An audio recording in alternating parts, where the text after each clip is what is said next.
If the conservative movement and Republicans don't understand how massive the Clinton coalition is, she will be the next president.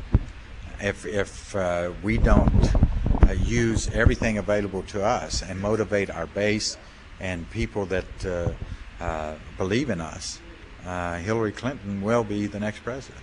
If Hillary wins the nomination, I think that's the correct assessment. I'm not convinced at this point yet that she wins the nomination. She has a lot of negatives, and the other side of that is to make that prediction, one has to look at who would be the Republican nominee. So I'm very much involved in this process of selecting a Republican nominee in Iowa. We'll be first in the nation caucuses, and we need an inspirational presidential candidate that gets it, that has a vision for America's destiny. And if that candidate emerges, then I wouldn't say Hillary will be the next president, but we do have to get our act together, and I'd agree with Tom DeLay on that.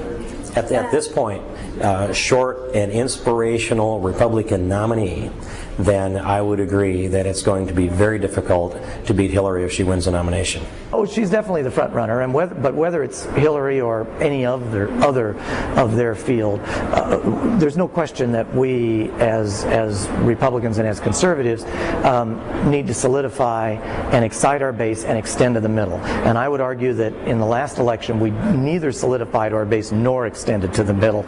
I'm not going to disagree with Tom or not. He has his own personal opinion, but I truly think that the American public will make a decision based upon the facts. I don't know. I sort of mixed emotions.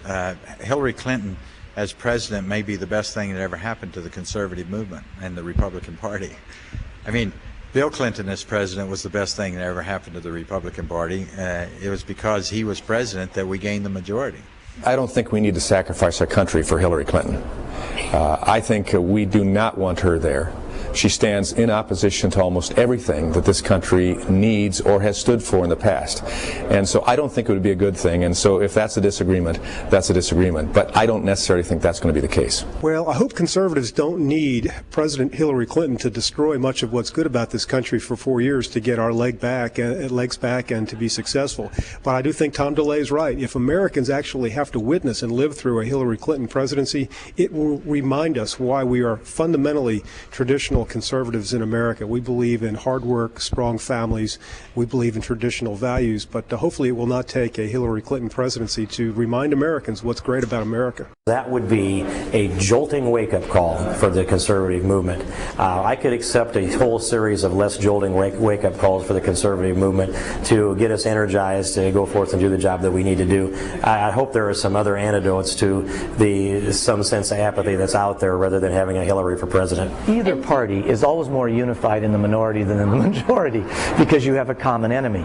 But I'll still prefer being in the majority. I'm from California, as you know, and when we put the recall together, and I was one of the people who put the recall of Gray Davis together that led to Arnold Schwarzenegger, there were people out there that were against the recall because they said, well, let's let Gray Davis stay in office and fail. He'll drive the state absolutely into ruin, and then, boy, we'll be in great shape. And I said, well, yeah, we'll be in great shape, except the state will be in ruins.